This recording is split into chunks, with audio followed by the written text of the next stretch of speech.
فضله وكرمه وجوده وإحسانه، وإنك والله لتفرح لمثل هذه المناظر وهذه المشاهد التي تراها حين يدخل الناس في دين الله تبارك وتعالى. فالحمد لله على فضله وكرمه. هذه الجمعية المباركة حقيقة يعني تقوم بدور جميل ورائع في هذه المحافظة الطيبة المباركة. نسأل الله أن لا يضيع جهودهم وأن يجعل ما يقدمونه في موازين حسناتنا وحسناتهم، إنه ولي ذلك والقادر عليه. قبل أن يعلن الإخوة إسلامهم، يبدو أنهم من الفلبين. هناك وقف لهذه الجمعية المباركة تحتاج إلى دعمنا جميعا حتى تقوم بدورها في المجتمع. فهناك وقف تم الحمد لله، وهو عبارة عن 5 أدوار، وانتهى والحمد لله من فضل الله وكرمه. فيا حظ ويا نصيب ويا سعادة من شارك في مثل هذا الوقف حتى تصب له الأجور صبا، وهو حيا كان أو ميتا بعد عمر طويل.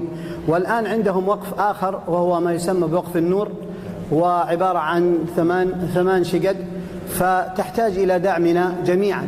فلا تنسوا ولو باليسير، ليس المقصود أن تدفع 10 أو 5 أو 6 أو 7 آلاف، وإنما الذي تستطيع، ولو حتى 100 ريال، فهي عند الله تقع موقع وينميها الله سبحانه وتعالى، فيربيها كما يربي أحدكم فلوة، كما يقول الحبيب صلى الله عليه وسلم. فلا تحتقرن شيئا.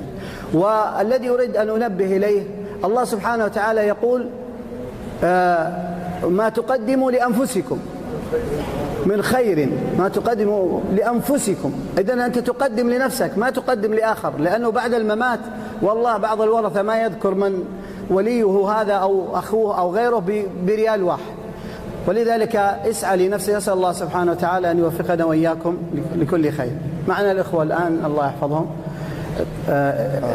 أيوة. اسمك الآن آدم؟ آدم، الحمد لله. والآخر تعال. وأنت؟ موسى. الله ينفع بكم. ربيت أفترميها. يلا. أشهد أن لا إله إلا الله وأشهد أن محمدا رسول الله. الله أكبر. ما شاء الله. الله يحفظك. مبروك. congratulations.